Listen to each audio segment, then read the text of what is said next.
call to order this pre-agenda Board of Directors meeting for the Siloam Springs Board of Directors, September 27, 2023. Roll call. Blair. Here. Miley. Here. Wiles. Here. Hunt. Here. Rissler. Here. Allen. Here. Carroll. Here. Thank you. I will just remind everyone that's here, looks like pretty much mostly staff, but if you all have your electronic devices with you, if you'll make sure those are silenced. And there is no public input time at this. This is strictly a time for staff and the administrator and our directors to have questions and comments for each other. So with that, Christina, the floor is yours. Thank you, Mayor Nation. I guess let's get started with the presentation. John Wilkerson from the AML General Counsel will be here to present an award to Delia Hogg. And on our consent agenda, we have our minutes and a reminder that these minutes will be added subsequent to this meeting. And the first item on the consent agenda is a resolution to waive the signage ordinance for the gravel hub. So were there any questions related to that? David? Yeah, we had talked about putting it up at the top, and I see where it has been put with a star on the map, and it still concerns me that we are putting it right in the parking now of the public library patrons. We've got that entire parking lot and the parking lot to the northeast as well. And directly east, there is a couple of grass mounds that there's never people parking there. It's almost always empty. And since this is going to be a waypoint for people to come mostly from out of town and park and take their bikes, I would ask that we move the star directly to the east. Because if you put it where that is, and I know I had originally said it ought to be up in that parking lot, and I even said close to the electric charger. But when you consider the fact that that side of the parking lot, if you look at it as a rectangle, the left side of that parking lot is where all the library patrons fill up first because it's closest to the front door. And I just do not want us to be taking parking places away from local residents that come to use the library or to come to use the amphitheater. So I ask that we move the star directly east to one of those two grassy mounds. Do you have any concerns about that, Travis?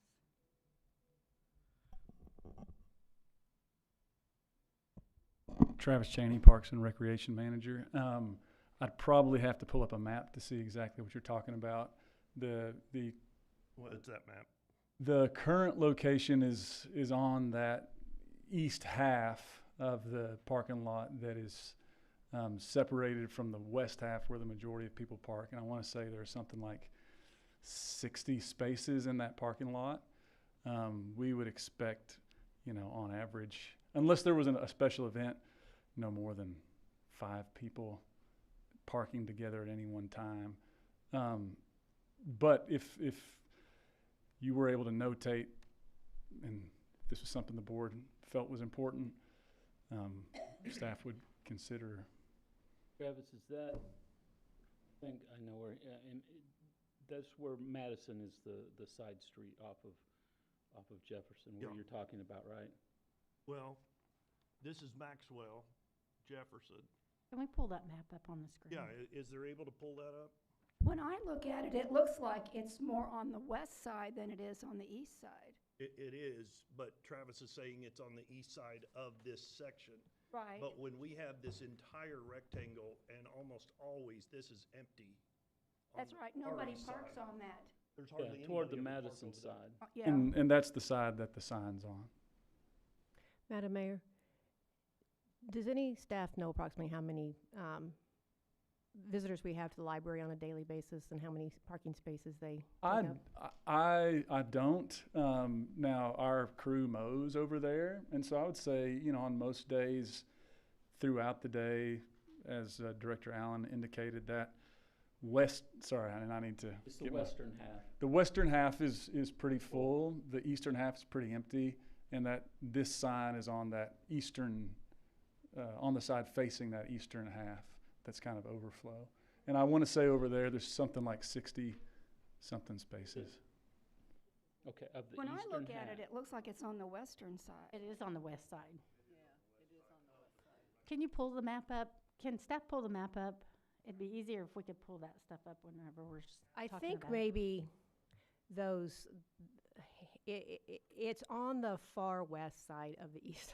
Exactly. So- So it, So I think it they'll needs be to on the parking east side facing of the west. east side.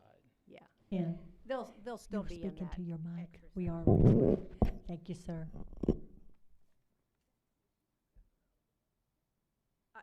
It looks to me like the sign maybe is going to be facing east. it would right? be, yeah, it would be facing east on that Right, western. so people will be on the east side, but then looking west when they see the sign. Correct. Okay, so it really is more on, there's kind of two parking lots next to each Yep, other. there are two parking lots The that parking's gonna you- be on the west Yeah, there are side two there. parking lots that are separated by a sidewalk, and this sign is on the eastern parking lot that is usually pretty empty. I think there's something like 60 spaces over there. It's on the western side now. David, I think it's on the western side of that east parking lot. No, I want Oh, David- it's on the west of the No. west. Okay. If you look, there are two parking places divided by a sidewalk. Right. It's on the west parking lot versus the east parking lot. I think we're looking at two different pictures maybe. Are we still working on putting that I'm up? looking at the one that was in the board packet, and the star is on the grassy mound just south of the electric charging station. Right, and it's the closest to the But the people are gonna park here walkway and look to at the the- sign right here. So no matter where it's right, at, library. no matter where it's at, I think David wants it on the east side of the east parking lot. I just want it to where there's not We're gonna park right a here. lot of That's not where patrons they, being this is where displaced. people feel like. The library every time I go to the library, there's patrons all filling up this section. Yes. See where the gold star is? That is directly south of the electric charging station. And so on that image there, there's a sidewalk that separates the western parking lot from the eastern parking lot, and that the current location is on the side facing that eastern parking lot. It's Why wouldn't you put it on the eastern side? Is there a reason? that seemed to be a clear place in the center that was easy to see. And my main thinking there was it was at a sidewalk, so if people wanted to get out and stand at the sign, they were standing on a sidewalk and not in a driving lane. I understand. And that was the only place, unless you put it right along West Jefferson there, that was the only place they could stand on a sidewalk on that overflow parking lot and not be in a drive lane or in a parking space. Well, if it's only 5 cars, as you said, Travis, I don't understand what the concern is of anyone standing on the sidewalk.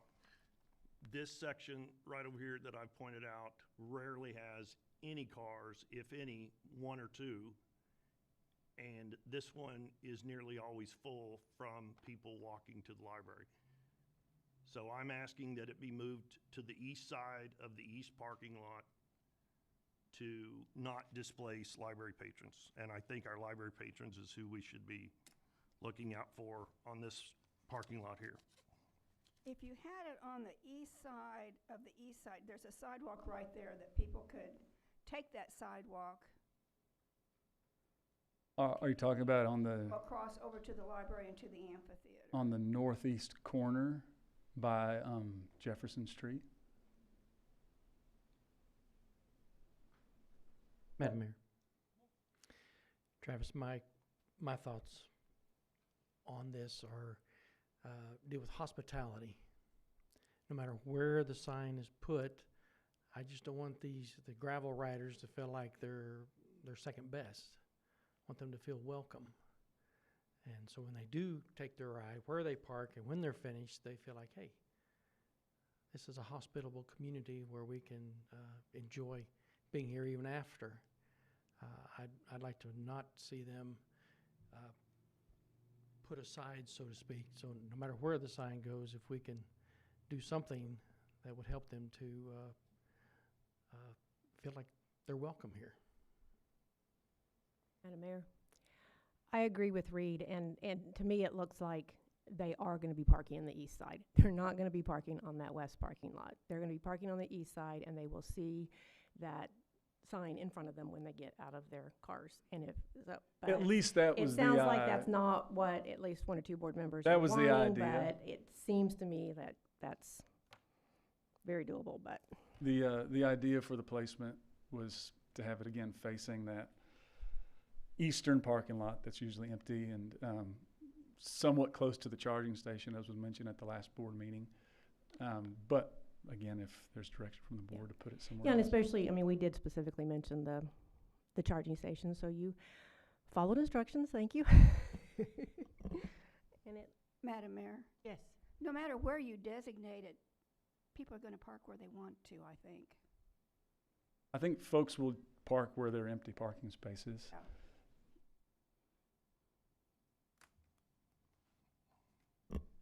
I honestly just don't understand the problem with putting it where I've suggested, and I don't understand why anyone would think because of where a sign is going to be located that we would be thinking of gravel riders as second best. As I've said before, the majority of these, it sounds like, are coming from out of town. Maybe some will be from in town, but I do know our library patrons are majority in town. They're the taxpayer.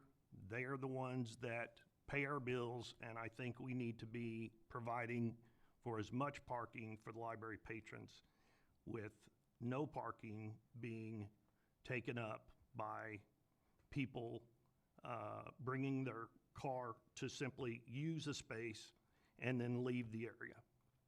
The parking lot is huge. It was the hospital's parking. And even when it was a hospital parking lot, the east side of this entire sideways rectangle rarely got used. So it doesn't make a lot of sense why it cannot be there, except this is where it was put, and so we're just gonna fight this suggestion. Madam Mayor, Yes. is there going to be any kind of an app that will show? Yeah, and that's, so they have two components to the system. One, there's a website where you can go on and find gravel routes all over Northwest Arkansas. And then at, each location, these what they're calling hubs, which is just a place where there's a sign. There will be a physical sign there that talks about how to respect folks on the road. And then there's a QR code on the sign that you scan, and it shows you the various routes that you can take from that location. And then it shows you the locations of restrooms and of eating places in the vicinity. I like this idea. I think that's really great because I think it will bring more riders to this area and to the downtown. That just seems like a prime location for the library patrons. But I also think people are going to park where they want to park. So, Madam Mayor. I don't know. And then Betsy. I agree with Smiley. They're gonna park where they wanna park. I don't think putting a sign on the other side is telling visitors they're second. I think that, we need to remember the people that live in our community, that when we make a change to our community, sometimes we forget how it affects the local people. And we forget we live in an agricultural area where people drive big vehicles. We live in an area that we affect those people that live in our community. And so I don't think it's making them second. And so for me, it doesn't bother me if the sign's on the east side. I can see the point David and Smiley are making, because our library patrons should come first. It doesn't make visitors second. It just says that you live here every day and we're accommodating you because you live here every day. But again, they'll park wherever they want. It's a big parking lot. I tend to agree with David Carroll. and Lisa. If there's an event at the library, I mean, that parking lot right in front of the library isn't that large. If there's an event, then it fills up along just to the right of the star. So why not put it on the far right side where there's a lot of empty space? It's not going to interfere if there is an event at the library and there are even more people than usual. There's still plenty of open space on the far right. So, yeah, that's my 2 cents. If I have a question. Yes. In general, there at the crossing where the street comes up, is that Maxwell? Is that correct? Where That's it comes right. up to Jefferson at the end of it. Okay. Is there a designated crosswalk there? At Maxwell and Jefferson, there is. Okay. Okay.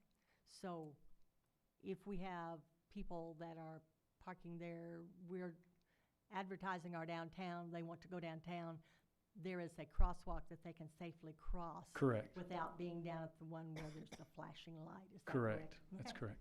That's all. Thank you. There is? I don't see one in the picture. It could be an old picture. It might be. I'm almost positive there's a crosswalk. Now, I don't know if it's a flashing crosswalk. I don't think it's It's flashing, not. but I didn't know that there was The- even one on and one I- city. Yeah, I could that's be why- wrong. It concerns me a little if we're gonna have people coming to town and we're gonna ask them to visit our downtown and we're putting them so far away from a designated crossing area, We could always add one. you know, I mean, so, I don't know. But I just wondered about the crosswalk, so.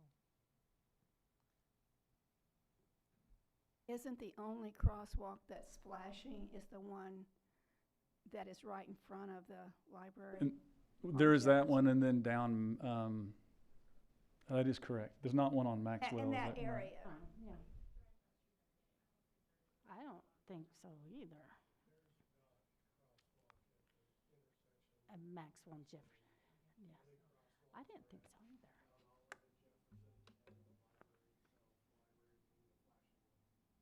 But we could always add one. Right. How hard would it be just to add one? So Kevin, is that possible? Can we have a crosswalk there? Kevin Moore, city engineer. It's certainly possible. Want to be safe. Kind of being put on the spot. I would hesitate to add additional mid-block crossings unless the pedestrian traffic deems it necessary in that area. Well, do we have a jaywalking? I mean, we don't want to ask them to park there and then walk across the street and get a ticket for jaywalking. They could go to the library crossing, So or have to they go would be all on the their way down. or they would be on their bikes and they could be in the roadway. Oh, well, there you go. Thank you, Kevin. Thank you. Oh, you're the engineer.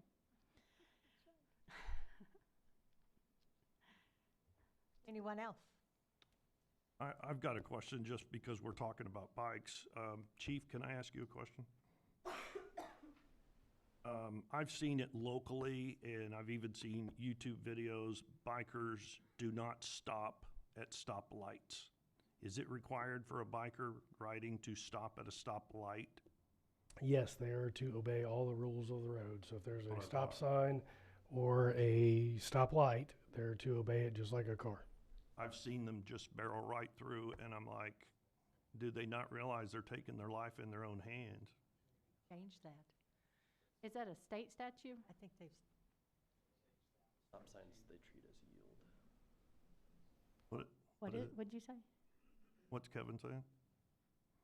I believe that's something we can look up before Tuesday night, but my understanding is that a cyclist can treat a stop sign as a yield sign and then a stoplight as a stop sign. So if there are no other vehicles, then they stop at the light and then proceed.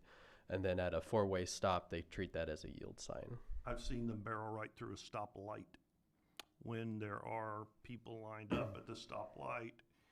And I don't know, it didn't even look like they were looking to see if anyone was coming, and they just went right through it.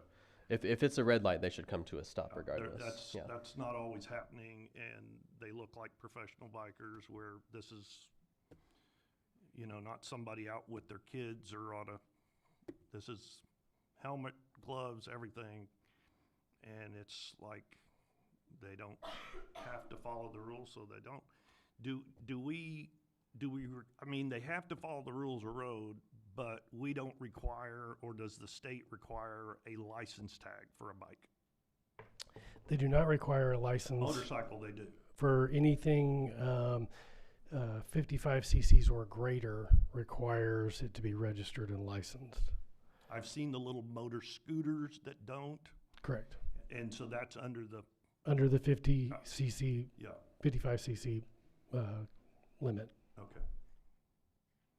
That'd probably be a good thing to educate the public on is bike riding. Well, Good. we have for Facebook posts. at least a decade encouraged more and more biking, and we've added trails and we've added waypoints around town, but time and again, the more bikers we have, I see and hear stories where they don't feel like they have to abide by the rules, even though they're using the road. I used to, long ago, in the 90s, encourage that if we were building bike trails, I was on the board when we did the first one down Dogwood Street, which was made just for biking as part of the street. But it was because bikers don't like to ride on sidewalks. And then, we got more and more bikers that said, no, it's not the same as riding on the roads. Are the rules the same for an e-bike as well as just a regular bike? Yes, right now there's no distinction on the e-bikes as far as it being, it's considered the same as a bicyclist. And I'm looking at the law here, and it still says that the stop signs, stop lights, red lights are all the same for a bicyclist as it is a motorist. So I'll have to do some double checking, but what I'm reading here, they have to abide by the same rules and regulations as a vehicle when coming to an intersection. Unless there's a designated bike lane that navigates the intersection. Madam Mayor, Yes. if I may, there is in fact a state law, and it is ACA 2751/1803 that does provide that bicyclists, when approaching a stop sign, do not have to stop unless there is traffic, in which case they need to yield. And if they are approaching a red light, steady red light, they are required to. Well, let me just read it here. They're required to make a complete stop at the steady red traffic control light before entering the intersection. However, they can proceed as long as they yield the right-of-way to all oncoming traffic that constitutes an immediate hazard during the time that he or she is moving across the intersection. So, as Kevin said, yeah, there are special rules that apply to bicyclists, but it does not allow them to proceed directly through a red light. That you do have to stop. They just don't. They just don't. Yield on a sign, but stop on a light? Correct. If there's no traffic, correct? Well, they have, yes, they can proceed while the light stays red if there is no traffic. Oh, the stop sign. Yeah, well, except, yeah, they The have stoplight. to yield to traffic, so they can't, they can't pull out in front of other traffic at a stop sign. Yeah, so they would have to stop if there is other traffic. But on a stop light, they do have to stop? They do have to stop first, then they can proceed even though the light remains red, as long as there is no cross traffic. Okay. Thank you all. Thank you. Yeah, thanks for answering Yeah. all that. I mean, So I we get think asked we've- these things all the time, and we don't know, so thank you for clearing that up. I think we need to kind of get back back on track here. And if So- I can just make sure I understand, the guidance from some members of this board is to move that star to one of the islands on the far east side. That would be my preference. Thank you. So Christina, that just, that direction is all That you need, direction right? is, Okay. yes. So the next item on consent is the surface material type 2 for the Villaview widening project from Emery Sapp and Sons. Are there any questions related to that?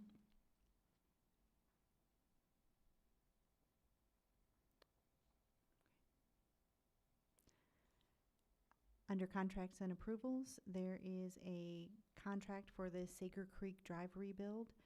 Are there any questions related to that? I just had one question. This is just the part of the street. Is it the entire street that goes from Hyco to, is it Lincoln? Yes, it's the full section from Hyco to Lincoln. But, yeah, Yes. but it is all the way from end to end. Correct, yeah. It's a concrete street, right? East to west. Yeah. It's concrete today, Oh, yes, and we'd be putting it back as asphalt for future Good. maintenance. Been needed for many, many years. And then finally, there is a zoning GI. We're basically rezoning. Are there any questions related to item F under ordinances? I just wondered what was the impetus for this? Is it just because there is a discrepancy with? Everybody's nodding no. No, you take it. No, you take it. Ben Rhodes, Senior Planner. Yeah, we had a development project on Highway 412 in the GI zone that they were running into some trouble. We looked at potential variance, but unfortunately didn't meet the criteria for that. So we thought, well, we looked at the code and thought, well, why are GIs discriminated where everyone else gets to be 80%? So essentially that's the impetus of it. So I just wanted to make sure that you were basing it off of what I thought. So thank you, Ben.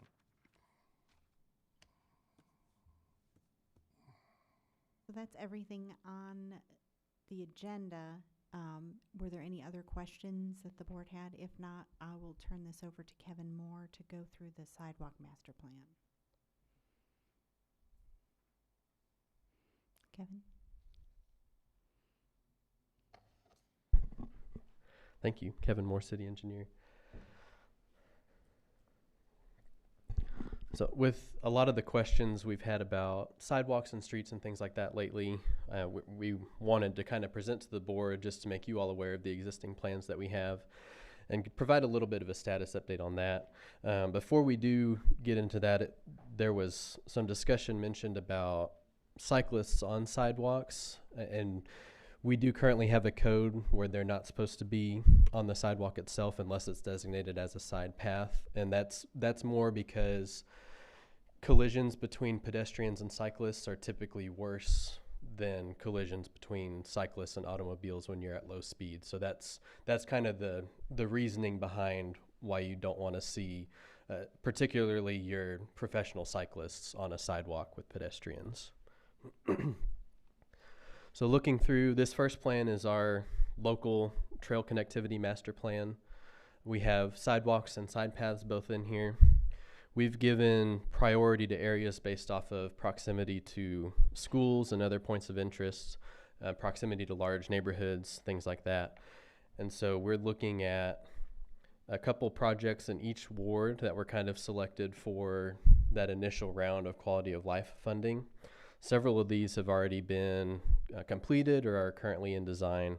So Elgin Street is one that, as we just kind of go down the list, Elgin Street is one that we had requested grant funding. Yeah, Kevin, did we get a copy of this? No. Okay, I didn't know if it had been emailed and I didn't see it or what. So that's No, why I can send this out afterward. just up here. For Yes, Okay. yeah. So I'll send this out afterward, and I'll send out links to all of our plans. So that we have a couple sidewalk plans that we'll just kind of touch on a little bit today, and then staff can answer questions. Can I ask you, are you uncomfortable with that sun being right in your eye? A little. It's. I think if you maybe, I think that will move. Maybe if you want to scoot it back a little bit or to the side a Does little it bit. move a little bit? Yeah, just pull the Yeah. volume. I think you can just Is it roll on it. to the rollers? Looking, is this okay? Yeah, okay. There you go. Thank you. And better. Oh. Perfect. We're a little further over. On your sunglasses. Yeah. Also, Timing is everything. We're so yeah. uncomfortable. So, yeah. good is deal. there any way to enlarge what's on the screen? So what we have is formatted as a document. So I really just kind of wanted to run through the current plans that we had, and we can kind of go through, not quite page by page, but so looking at each ward, we selected 2 projects kind of higher priority for the first round of quality of life funding. So Elgin Street is one that we've tried to get some grant funding for, and here recently we made an attempt at that but didn't get any, so that's one that's still on our list. Mount Olive from Don Hill to Carl, we do have a side path planned, and that's one that's currently in design. We have 30% plans down at the state that they're reviewing, and we have a TAP grant for that project. Maxwell from the museum to university, that's just a short stretch of sidewalk. I believe that has been done. And then Progress is another one where we have a side path currently in design. Again, 30% plans are down with the state, and we have a TAP grant for Progress as well, and that's in front of Signature Plaza on the opposite side of Walmart on Progress. Kenwood from Washington to Lincoln, that's one that is missing, as well as Jefferson.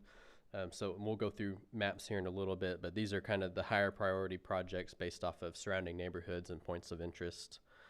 And then Hawley and Carl. So Hawley from 412 south, that's one that we need. That has been partially designed. They're probably at 60 or 90% plan sets.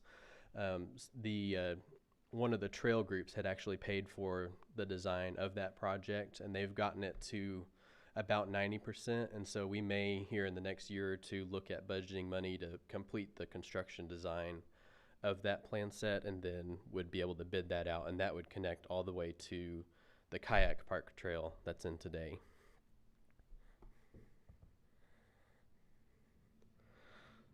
In this plan, we have a map of our existing sidewalk system, so sidewalks and trails. This was done in 2020, so it's probably due for an update here in the next year or two.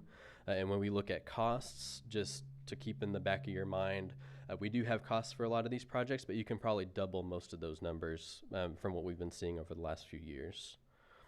So we are missing some portions of our trail system, particularly along University Street from Dogwood to the Benton Street Park. That's one, I believe it was in the board goals for next year, and we're hoping to, I believe we have in the budget as a match for that project if we get a grant for that next year. So getting into the maps a little bit, this is Ward 2.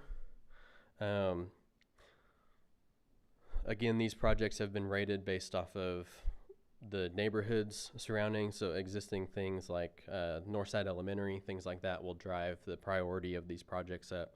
We have Elgin Street kind of here in the middle of the screen at a 3.5, and then I know a sidewalk that's been requested is Garland Street from Dogwood to Carl, and that's one where it's lower on the priority list, but it is on our list. We have about 80 projects that are on this list, totaling close to $40 million worth of projects. And so just to kind of give you all a point of reference for the amount of sidewalk that we're looking for over the next however many years. So we've got some trails. Kevin, Yes. can I ask you a quick question? Absolutely. When you say priority, high to low, what kind of time frame are you looking at? You know, for high priority, this many months, years out, low priority, this many months, years out? Do you have an estimate? Not really. So with the quality of life funding, we tried to pick 2 projects in each ward for 6 years. And so that I think that's kind of the pace that we can expect, probably 1 to 3 projects a year, depending on size. A lot of these Priority would probably be 5-6 years out. At least. Yeah. And I think too, part of why we look at kind of the denser neighborhoods and things like that is looking for more bang for our buck, essentially. And so in an ideal world, there'd be a sidewalk in front of everybody's house, but that's just not feasible. And so really trying to target, to use Fayetteville as an example, I'm kind of generalizing the numbers, but I believe right now 80% of their population is within 500 feet of a sidewalk. And so even then they don't have sidewalks in front of every residence, but when you hit your major kind of population centers and your major points of interest, you can really begin to expand the sidewalk and the trail system that people have close to their residence. And that's more the goal than putting sidewalks everywhere. Well, and I think I remember you all had kind of a rating system or formula, and if they're close to a school, like I'm aware of their quest on Yes. Garland, and part of the rationale there is because you've got kids from middle school, intermediate school, north side, all sort of converging and using that as a shortcut. Exactly. But, okay. Yeah, so, and I skipped over this before we started zooming in, so we can go back to it. But this is our rating system. So proximity to a school, any areas missing sidewalk that are within a quarter mile of a school get 1 point, and half a mile is half a point. And then again, kind of similar with points of interests, like our local parks, major shopping centers, things like Walmart. That's why like the Progress Trail and things like that are rated pretty highly. And you also have all the apartments on the south side of 412 in that area. So you have areas with 800 houses within a half-mile radius gets a full point, and then less depending on the number of houses that you're looking at. Things like downtown or larger streets like arterials and collectors, particularly partly because of safety, but partly just because that's typically where your growth is. And then we also have, and we'll get to that, but there's a regional connectivity plan as well that does have some overlap with our local plan. And so those projects get an extra point, and that also helps us with grant funding. Carol, did you have a question? When you're looking at the sidewalks and the repair of the sidewalks, because I've been walking a lot lately, and I noticed that it's not so much that the sidewalks are crumbling, but they're sinking, so that you have this disparity when you're walking. If you're not watching, you're kind of tripping over those edges. Yes, and ADA defines anything over a quarter inch as a tripping hazard.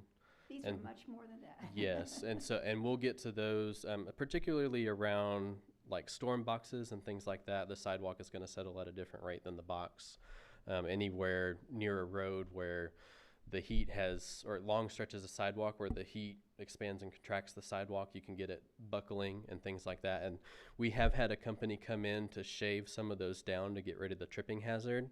And we'll get to those maps in a little bit, but we have further phases of that where they would come in other areas that haven't been hit yet. So they basically went around kind of with an advanced segue. Oh, where they've done that. Yeah, and they've got all sorts of instruments on it that can tell where your disconnects are, essentially. Kevin, Yes. I have a question. When you said that there's about 40 million in projects, with the 80 projects, and you also made the statement you can double that. So is it double that, or is that you've already doubled that in that 40 million? The 40 million's the double. Okay. Yes, sorry. We'll get to that. This plan has 79 projects for about $17 million. So that's just kind of as a frame of reference. And again, that was in 2020. So we're looking at 34 million or so in projects that have already been identified on this plan.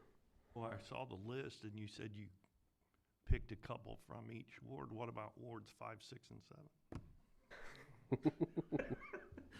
We don't get to have anything. You're at large, so you can claim all the projects we do. At large, So. To take credit for we all get to of throw a dart. That's right. Yeah, we get to take credit for all of them. You can take credit for all of them. So looking at, especially south of town, we're really missing a lot of sidewalks. The further away you get from downtown, the more quickly, especially in some of the older subdivisions, we weren't requiring sidewalks at the time. And so we have a lot of 4 and higher kind of in this area where they're pretty highly, and the roads are, My ward. yes. And so I think the max points you can get is 5.5. So 4 is pretty high up on that list. Anything over 3 or 3.5 is in that red. And so those would be the high priority projects. You correlate those with the streets? Because some of those streets are very narrow. And then you want to add a sidewalk onto the side, and it's Right. like, I mean, it's hard enough when you're driving down it, you know what I'm saying? Because there's not really Yes. a lot of leeway on either side. So whenever we're adding a sidewalk, and it'll be reflected in some of these numbers, whenever we're adding a sidewalk, we have to consider the drainage. That's why some of them have much larger numbers than others. And then we would be designing it with the sidewalk offset enough for any sort of future expansion. And then if the street improvement comes first, we would do the sidewalk with the street. That's kind of how we've bundled it. And these couple, there's a note further back in the plan where these couple, like East Main, Lake Francis, a couple other things that weren't listed on those, even though they were the highest priority, they weren't listed on the two for each ward because they were already planned with another project, like our Lake Francis project. Kevin, do you know if Harvard Street is on there? That is the main street that my predecessor Bob and Kathy Coleman have asked, because people walk in the street with their groceries and stuff. It's a very traveled street for bikers and especially walkers, and there's just no sidewalk at all. Yes, Harvard Street is on here. That is one that we've attempted to get a grant for multiple times, and it just hasn't come through. So this estimate here was 600,000. And it's here. It's number 25 on this list. So we'd be looking at So we'd be looking at about 1.2 today. And in this year's budget, we had 255,000 budgeted as our 20% match if we were to have gotten the grant, which we didn't get.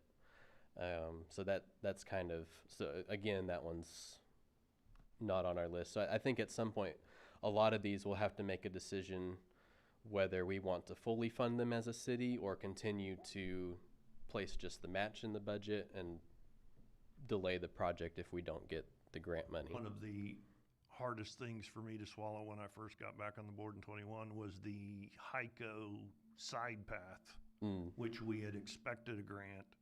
And when it was budgeted, the whole thing was, I think, 300,000, and we were going to do 20 or 50% or whatever. But by the time we heard, 2 years later that we didn't get the grant, the cost of building it was $700,000, and we had to do the entire thing, and it was a big chunk of money. It was that project expanded mostly because of the drainage, but we did get a grant. It didn't cover the full 80%. Okay, I didn't think we got a grant. Yeah, so I just did. know that the inflation had made the materials and everything go up in 2 years' time was huge. Yeah, that was exactly the issue. So by the time we requested the grant with our original budget, where we would have only been responsible for 20%, that ballooned up, and then the city became responsible for. Look back and say, should we have just gone ahead and made the decision to do it when it was cheaper with material costs 2 years prior? So Right. It's really a hard decision to make. It is. So, and it's level. It's very complicated with all the things that we have to balance, especially with also the possibility of doing some of these projects with our own crews, and so trying to decide what to bid out, what to have grant money, what to do in-house. Those are things that we're constantly looking at. How wide are the sidewalks going to be? And why I ask, I've driven down that section of Harvard looking at it because I know it's been brought up before. Those front yards are not very big, and then you go put a sidewalk there.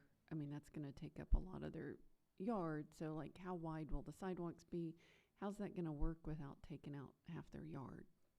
Right. So for Harvard specifically, this one was called out as a 10-foot side path. And so that would be, again, something to consider, is if we want to do a full side path in that location, or if we think it's justified to just do a sidewalk. And I think that's something we probably need to examine more closely if we go in and update this plan. A lot of the things, our master street plan requires an 8-foot side path for larger streets. And for us to get grant funding, we have to go at least 10 feet wide. So because the corridor has moved up to 14 and 16-foot side paths because they have the traffic for it. And so anything on this list is identified today as a 10-foot side path to make it available for grant funding. I can't imagine those homeowners. I mean, that's their front yard practically. I would pitch a fit if I were they. And that's another thing as staff we try to balance as well, because you'll have one homeowner that wants a sidewalk in front of their house to the next sidewalk, and then you'll have another homeowner that maybe they have a tree right where you would need to put a sidewalk, and they don't want to lose that tree or lose their yard, or they don't want to invite additional people to walk by their house. And so it's a constant kind of give and take. You can't make everybody happy. We just it's just do our best. Their front yards. Right. They But don't a have front 6-foot yards. sidewalk is a huge difference than a 10-foot side path because we hope to get a grant. Right. So I think at some point we have to say what's the worth to us as a city. Is it worth it to just go ahead and fund a 6-foot sidewalk now rather than wait and apply for a 10-foot side path? When a 10-foot I mean, you look on the list, he just said every one of them's 10 foot. I can't imagine every sidewalk we do is gonna be a 10-foot side path. And especially when the yards are that small. And if we design it and have it ready to go, and we've gone ahead and said, okay, we're gonna do 10 foot because we wanna get the grant, and then we don't get 3/4 of the grants, but we've already got it designed for 10 foot. My understanding in this, you kind of started with this about the cyclists and sidewalks, and that the ordinance says that cyclists cannot be on a typical sidewalk. So my understanding, for the reasoning behind some of the side paths, was to allow both pedestrians and cyclists. And that up and down Harvard, one of the concerns was so many kids on cycles because they're riding to and from South Side, intermediate school, middle school, wherever they're going. So is that kind of... Is that correct? Is my understanding correct? Yes, that's more our distinction on where we choose 5 feet and where we choose 10 feet is whether or not we want that to be shared use, particularly if it's next to the Dogwood Springs Trail that we have already. Then it's more justified as a good candidate for a 10-foot. And we don't really know how the residents are going to feel until we talk to them. Right. But Yeah. Kevin, Some may not like it, didn't you some just may say be okay everyone with on it. the list is 10 foot right now? Not everyone on this list, no. I thought you said that. We do have sidewalks as well as side paths identified. At the time was 10, and I thought you had said Yes, everything yeah. on the list was 10, so. Everything, where there's a lot of overlap with the regional plan, we have it 10 feet because of the grant funding opportunity. And so I would say it's probably half and half, but I think those higher priority projects that have been identified are skewed more towards the 10 feet in width. Is trying to get grants preventing us from moving forward faster? Because for an individual with disability, a sidewalk's pretty important for, and so are we delaying some projects just because we think we might get a grant? I think if we fail to get the grant, we reallocate the money. So we would still be getting kind of a sidewalk somewhere, essentially.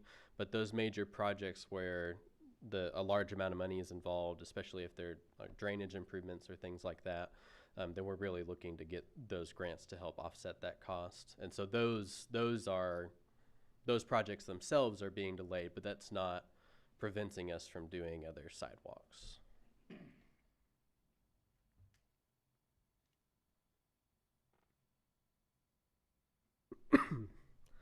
So another plan we have, just kind of touching over the regional plan, kind of a zoom in on Siloam Springs. We've got a similar trail map because we provide them with what our portion of the regional plan would look like. And they've identified some of these as catalyst projects, which would open up the opportunity for a higher kind of priority on their end for grant funding, because it would lead into other projects and other needs. And so just kind of looking through that plan a little bit. That plan's several hundred pages, and we have about 4 pages or so of that. Another plan that we have internally that you may not be as familiar with is our mid-block crossing master plan. Existing and proposed mid-block crossings, trying to identify where one of the active warning beacons would be justified versus just the crosswalks that we already have today or that may be missing. This was done in 2018 and is probably due for another revamp or probably combining into the sidewalk master plan itself. Particularly near schools, trying to get those flashing beacons in. Four-way stops, we're more doing just the crosswalk, just the signing, but without the beacons. Several of these have gone in, like on Mount Olive and Harvard. That's one that was done either last year or the year before. Again, on Jefferson Street at Jefferson and Washington, we've got multiple flashing beacons there with that trail expansion that we did several years ago. And then the last plan I wanted to touch base on is that sidewalk trip hazard repair. So we brought a company in that gets rid of those trip hazards, and so that's what we've seen, where they've shaved off some of those areas. And the future phases of that, looking more kind of north of 412 and south of downtown, I believe anything in purple has been identified as needing to be fully replaced, and then any of the other colors are differing levels of either trimming or replacing some of those panels. This phase would be close to 5 miles of existing sidewalk, and then they did another phase out towards the high school and those residential areas that's close to another 7 miles of sidewalk. When was that done, Kevin? This was done, Steve, do you remember? Was it 2021? I thought the first page had a date on it, but I didn't. This one's 2019. Oh, August 2019. Yes. Okay. So that would have been 2021 then. Okay. 2019, we got prices for 2020 and 2021. So it was finished in 2021? Yeah, all the sidewalks have been shaved, but we have a list that we have to repair. I see. What, are we making those a priority? We have made those a priority. Yes, so and that's another thing, like when the $255,000 for Harvard that we didn't end up getting the grant money for, we were able to use that money for projects like this, replacing those sidewalks. So there's one actually east of the community development building that they've recently pulled out the old and are prepping for sidewalk. So you say you're able to use that money to do this type of stuff. What happens to the project? Just gets added to the list and further down the list, or what happens? The Harvard project itself, so it's still number 25 on our list right now, essentially. It doesn't move it any. Right, yeah, it would only move up in priority if other projects are completed, or if we go back and revise the plan. Kevin, I cannot stress enough that this type of thing here and the mid-block crossing master plan, it really needs to be distributed to the board. You've only got 2 board when that was February 6th of 2018. Right. And you said this was based on board goals. Well, only 3 board members had input inclusion on the last board goal list that are here now. So I know board goals is something that Alan is planning to bring up again. Yes, yeah, and that was kind of the goal of this update, to let you know what plans we have in place, since the most recent update to any of these was 2020, and so we'll be looking to update those again. But also I'll send out these plans just so you all have that information as well. It's a good template to start with. Yeah. You do have a crossing that we've installed recently in front of the alternative school, correct? Yes, that's correct. That one was also done in the last year or so.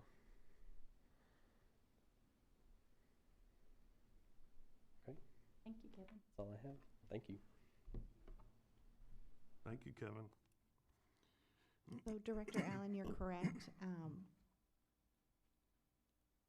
Alan had asked that we not do the board goals today and that we do not work on the timeline for the rec center until he gets back and is able to be a part of that conversation. Which is why you have the sidewalks. So is that all, Christina? Is that correct? That is all. Staff, you all have any questions of the board since you have had comments and feedback from them on what you've presented? Excuse me. Can we be introduced to, I guess I don't know your name, I'm so sorry. Absolutely. Hi, I'm Chris Paxton. I'm the new Director of Community Development. I've just moved into the office over there, and if anyone needs me, I'm always available for questions, so just let me know. Thank you, sir. Welcome. Yeah, welcome. Welcome, yeah. Anyone else? If not, then this pre-agenda meeting is adjourned.